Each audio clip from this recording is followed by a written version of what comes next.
You're almost always closer than you think. It is difficult for you to see how close you are when you are in the middle. Many times the secret, the linchpin, is going one more day. Just go another day. Only the efforts of the consistent create momentum. It's the difference between the process and the prize. How do you become unstoppable as you begin to get addicted to the process, not the prize? What if you could build a business in the modern world as big or as small as you want without having to compromise the things that were the most important to you in the very beginning? This is the Wealthy Consultant Talks podcast with Taylor Welch and Mike Walker, as they share with you today their learning lessons from stories in their experiences over the past 10 to 15 years and share with you right here, right now. Let's get into it. What we're going to talk about today in the time allotted is we're just going to go through and synthesize a bit of the material from the last 6 years that I have developed on the mental game of success, the mental game of success. So if you want a title for this, the title would just be winning. That's it. There's no other title that's appropriate. The only title that is fitting for what we're going to talk about today is winning. That's it. How you win comes down to how you think. How you think comes down to two things: what you know, and then your discipline levels around what you know. It's one thing to be intelligent. It's another thing to be disciplined with the things that you have learned. Does this make sense? So I found this to be very, very challenging in the last year for me. In fact, literally this morning, I was sitting down with my wife, Lindsay. We have 2 kids now. And so life at home is a little crazy. And so we came up with this incredible idea. It's called just wake up earlier than everybody else and sit outside by the pool and have a daily date with some coffee before the kids wake up. And it's been awesome. If you're married and you have kids, I highly recommend it if you can swing it. And I was telling my wife this morning, it has been difficult the last year. You guys have no idea the things that I've been fighting off and dealing with in the last year. And I can't wait to talk to you about it. But it has been a challenging season for me. If anybody can relate, say I and throw it in. If not, that's okay. I'll just be the only one. I'll just be over here being challenged by myself. And you can learn the lessons from it. And I've been challenged with the difference between what I have always known and what I've always preached and talked about. There's a difference between knowing something intellectually and being able to consistently practice it in real day-to-day life. True?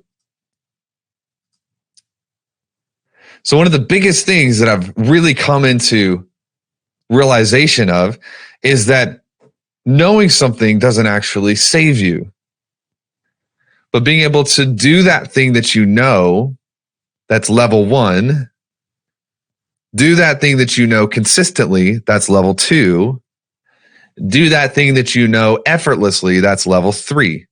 Talking about layers of mastery here. Can you do the thing that you know? Great. Good for you. That's step number 1. Can you do the thing that you know consistently? Great. That's step number 2. Number 3, can you do the thing that you know to do effortlessly? Effortlessly. What does this mean? It means it's gotten its way into your habitual central nervous system. It no longer requires discipline. It has been converted into a habit. And the way that I have taught this historically is, number 1, am I enjoying simply the passage of time? How do you know if you're doing what you know to do effortlessly? Because you enjoy just the day going into the next day. Can you enjoy the passage of time? And then secondarily, does the passage of time in and of itself take you closer to your desired outcomes? This is deep. This is rich. This is a level of scientific organization that most people will never get to. And I'm just basically taking it and cutting it up into different blocks. So just be honest with yourself, with us, if you want to put it in the chat. Number 1, are you enjoying the passage of time right now? And number 2 is the passage of time in and of itself taking you closer to your desired outcomes? Now, you have to answer yes to both of these questions to be in a full flow state. because every one of us can enjoy the passage of time, but then we're not getting closer to our goals. And so you're enjoying just living in a bit of a spin out. And then it's also very popular and common to move closer to your goals, but you're not enjoying the passage of time or the progress towards the goals, in which case you are going to burn out as simply a matter of time. When you look at your time, you organize your time. It's a great book on this called Die Empty. One of the easiest and most fulfilling ways to organize the passage of time appropriately is to organize the things that you must do into 3 different categories. And this is the author of Die Empty. You can write these down. He says there's 3 different types of goals. There's the stretch goal. This is the long thing that you're trying to get to. The stretch goal would be a 10-year target or a 6-year target or a 20-year target. This is a stretch. What does it mean to stretch? It means it's hard. It's like, how do you know you have a stretch goal? When someone is like, you going to do it? You're like, yeah, I'm going to try, right? That's a stretch goal. Everybody like wants to be like, you have to be absolutely certain that you're going to do everything. Not necessarily, because there are things that are really good for the human spirit to be pushing against some target or resistance or constraint. And it's just a bit beyond your current competency or confidence to do that. Number 2 would be a sprint goal.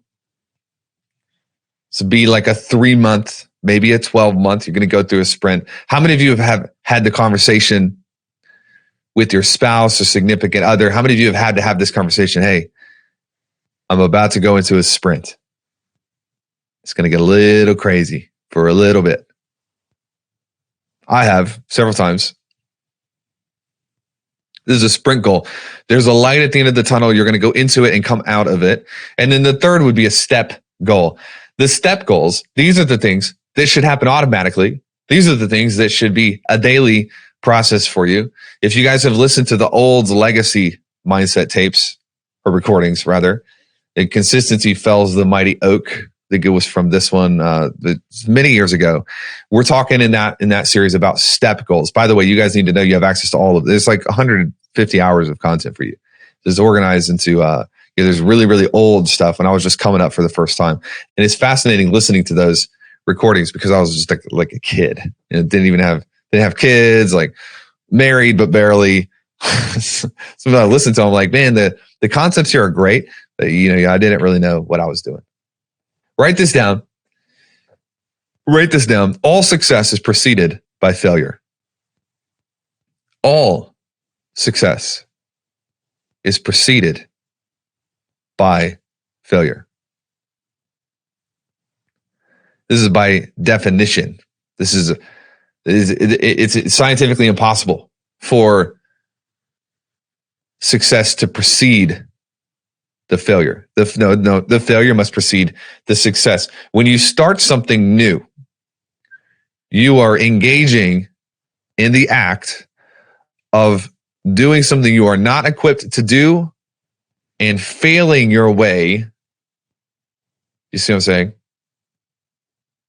All success is preceded by failure, most of the times by many failures.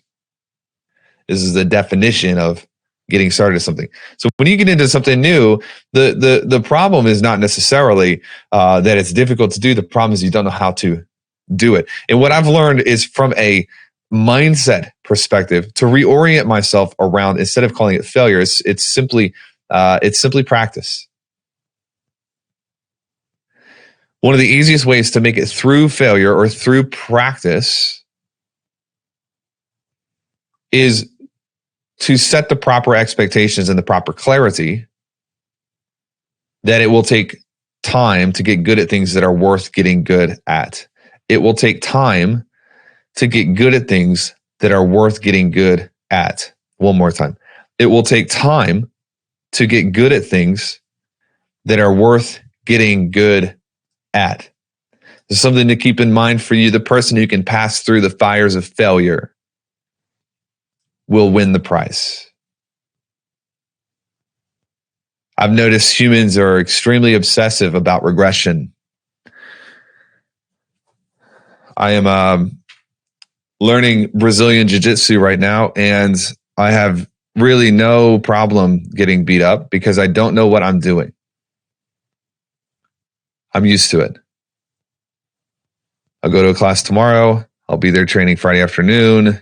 And it's not uncommon for me to just like sit there like an idiot and try to escape, knowing that I'm not going to escape.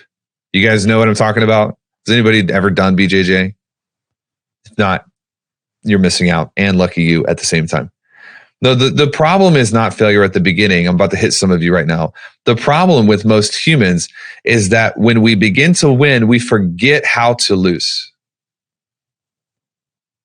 You're likely never going to have an issue starting something brand new with failure because it's brand new. But the problem comes, and most of you have experienced this, when you're pretty good at business or you're pretty good at being a father or a mother, you're pretty good at this or that or the other. And then you go to a new level and you begin to fail at the new level and you're going, what in the world? I thought I had already made it through this. New levels, new what? This is the thing about life, is it's cyclicity. It's new levels, new devils. And so it feels better to go from $100,000 a year of income to $500,000 of income. It feels better to go from 100 to 500 than it is to go from 3 million to 2 million. Why is this? Because human beings are obsessed with regression.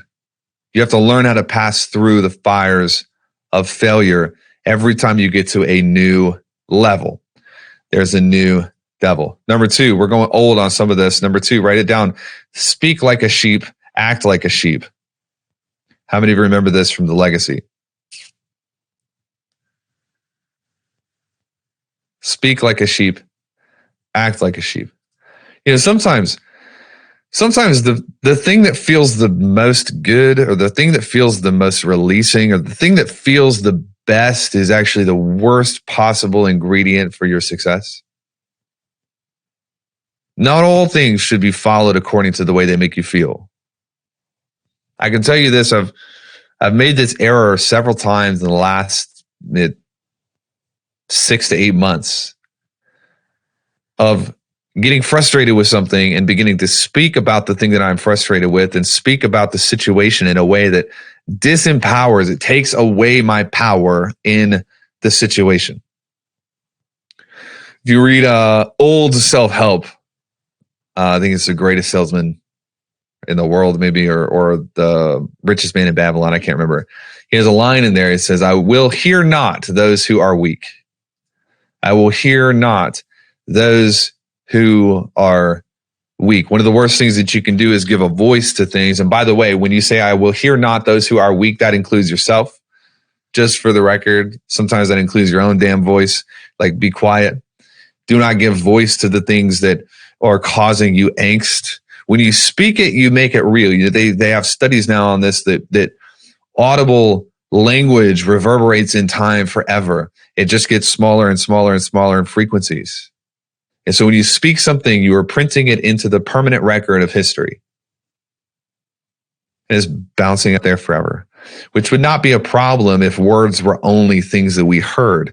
But words are energy signatures that you can feel. That's why, have you ever been on a call with me or someone else or whoever? Have you ever watched something and in watching it or listening to it, it makes you tear up or it moves you? Sometimes I'll be listening to something like, man, you put on some TD Jakes, who, by the way, is one of the best communicators in history. Sometimes I'll be just like working out, listening to TD Jakes. And man, all of a sudden I just like, oh, I'm about to cry. Turn TD Jakes off. Like, I'm supposed to be working out right now. TD Jakes is making me cry right now. How is that possible? Because words have an energy signature to them. And you will feel it sometimes before you hear it. So if you attach this importance to the things that you say, how many of you are like, oh, I need to be quiet on some things? Because you are speaking about things in a way that is impacting the way you feel about your chances of success. It will change the way other people feel about their chance of success, and it will never go away. Your language is one of the greatest hacks to level up your identity. It will change the way you feel. Some of y'all might be in a position where you're like losing. The title of this is winning. How do you reconcile that? Well, you begin speaking as if you're winning. It's crazy. These are things that work, and we don't not do them because they're hard to do. We don't do them because we don't believe that they will work. Does that distinction make sense? Number 3, write it down. You are almost always closer than you think. How painful would it be to wire the money for a new house you're going to move your family into, or a new vehicle, and you send the money and you don't hear from the broker, you don't hear from the salesperson, you don't hear from the agent, and you start getting a little concerned. Hey, well, I sent money for this car. Where's the car? I sent money for this house. Where's the house? And you send the money and you never get the thing you sent the money for. How many of you would be frustrated by that? How many of you would probably talk and share that story with other people? In a minute, you'd be calling the news, you'd be calling attorneys, you'd be calling whoever you could, because when you send the money for something, you expect to get what you paid for, right? In life, we spend the money in terms of not dying. We survive. We go through the resistance. We go through the issues. We go through the trauma. We go through the pressure. And then what I've seen more times than I can count is somebody will go through the price of admission to be there. And right before they get the thing they paid for, they bounce. They out. You're almost always closer than you think. It is difficult for you to see how close you are when you are in the middle. Many times the secret, the linchpin, is going one more day. Just go another day. Number 4, only the efforts of the consistent create momentum. Only the efforts of the consistent create momentum. Doing the right thing because it is the right thing no matter what the results are. It's the difference between the process and the prize. You know, a lot of entrepreneurs, a lot of people who have big goals and they want to do big things in their life. If you really break all of the facade away, they're really engaging in a transactional chasing of a reward. They just want the prize. How do you become unstoppable? Is you begin to get addicted to the process, not the prize. My friend Dan, he loves to run marathons and he does these crazy, like Ironmans. And at this point, he does not even care about winning. He wants to run. He loves to train. I asked him one time, I said, man, why are you doing another Ironman? You just did one. Because for me, I'm like, if I'm going to do an Ironman, I got to have a reason. I ain't getting out there doing an Ironman just because it's fun, because it's not fun. And he's like, you know what he told me? He said, I love the training. I love training for something. I love preparing for something. It changes how I operate. I wake up in the morning and I've got something to push for. And he said, it changes the way that I handle stress and pressure in my business as well. You can develop consistency when you fall in love with the process. So when you take the lesson from the mighty oak, consistency fells the mighty oak. It's just one day at a time. Every day is one strike against the mighty oak. Think about this massive tree. You're slowly chopping away at it. You're not going to chop one time and see results. You might not chop 2 times and see results, but after 500, 700, 900, you start seeing results. So here's the question for you. How long can you be consistent with your process without seeing the tree fall over, without seeing the results? It's a good question for you to ask, is it not? If you want to get to 500, 700, 1,000, you've got to turn the process into something that is addicting. You love it because you love it. You don't love it because you get your way at the end of it. Number 5, complacency is life's greatest temptation. Complacency is life's greatest temptation. I think some of you have probably gone through a process recently where you've lowered your goals because of a new counting of the cost. I think some of you probably have maybe felt the way that I have felt in the past when I'm fatigued. It's like, maybe I'll lower my goals so that it's less uncomfortable. I'll lower my goals because I just need a season to enjoy. I was talking with a friend this morning who's going through a business separation, and he's phenomenally talented, but he's been in a partnership for a long time. And it's no longer something that he wants to do. And he said, I think I'm just going to kind of like do nothing for a little bit and see how it goes. I said, man, take as much time as you need because you're tired and you're fatigued. But don't for a minute think that you're not an empire builder, because that shit runs in your blood. Don't lower the level of your goals because the process has been difficult. The answer is not to lower the level of your goals. The answer is to change the relationship you have with the process. To say it again, the answer is not to lower the level of your goals. The answer is to change the relationship you have with your process. I was talking with the team member about a month ago because I've been going through a process, been going through some stuff where I'm just like, hey, this is not fun for me to deal with. And there was a video that popped up on my Instagram, and it's of someone running a marathon. Ironically enough, because I hate to run. It's like, well, it would be a sport that I hate. He's running. He's at mile like 50, and he's exhausted. And one of his best friends is running with him. And he says, what's crazy about me? I don't get tired. The guy's like, shut up. You're an idiot. And I don't get tired. I don't get tired. And this man began to change his words, and he began to fall in love with the pain. And this might seem like a masculine thing to do, but it's actually not. It's just as feminine. It's just as present in the feminine energy sequence as it is with the masculine energy sequence, because there's nothing harder than being a mom. Nothing. And yet, if you're a mom, you probably love being a mom. Don't make this like a masculine versus feminine thing. No, the things that are important to you, you change your relationship with them because they are important to you. And it can be hard as hell, but you're saying, yeah, this is what I'm called to do. And so I'm going to fucking love it. I'm going all in. Raise your goals back up. The problem with lowering your goals to make it more comfortable is that you can spiral into this place of obscurity where you've lowered your goals once. It's easier to lower them again. It's easier to lower them again. I want like every single person leaving this call, you need to take your goals back up to where they were before you retired.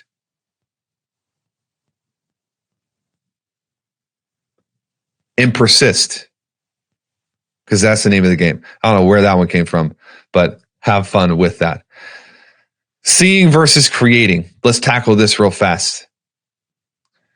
Energy in nature is creative. It is a creative experience. So what we want to do when we go about our business and we go about our lives, like this week would be a great week to start, is ask yourself, where can I invest energy into creating an ideal outcome? Where can I invest energy into creating an ideal outcome? I was on a mindset coach with somebody 2 weeks ago. And she said, you can actually think about this by segmenting your life into past and future. The present, we're not going to do anything with the present. The present is nowness. The present it is what it is. But you see people able to actually get into this posture where they are creating. They never run out of energy. They don't get tired. They don't slow down. They don't get hit the same way. And here's the difference. She said, the past, when you focus on the past, you naturally have an inclination towards defending. This is true. Justification is just a form of defending. Versus when you keep your mind on the future, you have a natural inclination towards designing and defining versus defending and justifying. So the question for the week, for the month, for the quarter, for the year, for the decade, whatever it is what can I invest energy into this week to create an ideal outcome? And when you put yourself into this posture, you naturally notice a lift in your energy because you are now creating, and you're creative in nature. We're all creative types of people. When you're looking at the past, the temptation is to defend or to justify, which has a related cousin whose name is comparison. There is no comparison in the future. Comparison lives in the past. You get what I'm saying here? It's like, how many of you have ever struggled with comparison? You know that you're in a position of looking backwards when comparison is the dominant trend in how you're thinking. To do what I'm talking about doing requires a skill called metacognition. Metacognition is thinking about how you're thinking. It's like literally sitting down thinking, how do I think about this thing? How do I think about a certain person or myself? Whenever you're comparing, you are naturally in the past and you've got to get into the future. The reason we know this, there's no utility in the past outside of grabbing a set amount of lessons and moving on, is because one of the first things we learned is that you have to separate the facts that you are uncovering. You have to separate the things that you know into two different categories. You can't just take, well, this is a fact and this is not a fact. That's not how you separate them. You have to actually separate your facts into two different categories. The first category is useful. The second category is not useful. True or false, there are things that I know as fact that are not useful or irrelevant to me. There is certain types of attention that doesn't inspire action. Understanding and intellect and knowledge and all of these things, they're the same way. There's certain things that I know that are not useful to me. How do I know if it's irrelevant? How do I know if it's useless? How do I know that there's no utility? Let me give you 3 telltale signs. Number 1, there's nothing you can do about it. If there's nothing you can do about it, it doesn't really matter. Nothing I can do about it. Can't control it. I can't change who's president. I've never been able to change who's president. It doesn't really matter who's president. I can't really do anything about it. Not right now. I can obviously go vote, but you see what I'm saying right now. People lose their peace. They lose their sanity over this. My God, it's crazy. I can't change what time the sun goes down tonight, so I shouldn't worry about it. I might know what time the sun goes down because I can look it up, but it's not useful for me. Number 2, it's already been dealt with. How do you know if something's not useful? It's already been dealt with. I've already dealt with it. Somebody else has already dealt with it. It's done. Number 3, and this is the big one, and this is where it gets real. How do we know if something's not useful? If it's something that produces a weaker, slower, or more fearful version of yourself.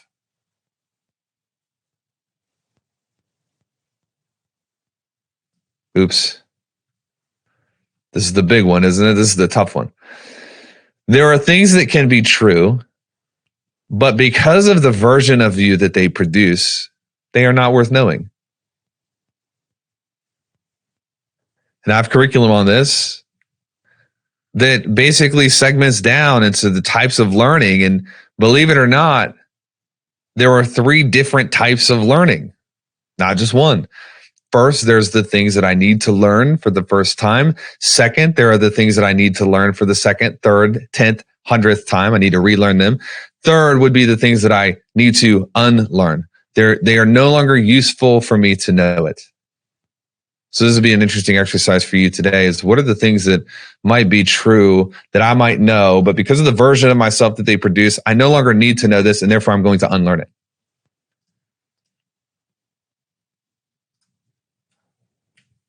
And lastly, we'll talk about comparison because I think comparison is the kingpin in most societies with social media. How many of you have wrestled with comparison recently? Or notice yourself comparing yourself to someone else when setting goals, when thinking about who you are, when thinking about what you want? 1,000% I'll raise my hand for this because I'm human. Here's 6 things that comparison does to you, and then we'll wrap up. This is why comparison is such a negative thing. And when we talk about comparison, you can easily fit comparison into the 3rd pillar of things that are not useful. Number 1, it inflates the success of other people. It creates a false narrative in your minds about what is true and what is not true. Comparison inflates the success of other people. Number 2, comparison lessens the cost that others paid to get there. Comparison breeds jealousy because when you're jealous of someone, you do not realize the pain that they went through to get what they got. How about instead of craving what someone else has, flip yourself around and begin to crave what they paid to get it. Oh, it'll go away. It'll go away. It'll go real fast. People used to do this to me all the time. They do it to me now. Like, man, must be nice to have that. Must be nice to have this. Must be nice to have reach. We look at my friends sometimes. I got friends that are way more famous than I am. Man, it must be nice to have that. But I don't actually want to pay the price that they paid to get what they got. Comparison lessens the cost that others paid to get there. Number 3, comparison distorts our own internal view of progress. The pinnacle of human fulfillment is not getting the prize. The pinnacle of human fulfillment is feeling the progress towards the prize. You will be way happier in the middle chasing the outcome than you will achieving the outcome. Ask me how I know. Number 4, comparison halts our ability to enjoy the little moments. Because for us to enjoy the moment, we have to disconnect from the outcome. Comparison is always about the outcome. Comparison is never about the process. Number 5, comparison dulls our senses and our instincts, and it over-indexes on what other people have. Number 6, comparison confuses our moral compass and our sense of personal accomplishment.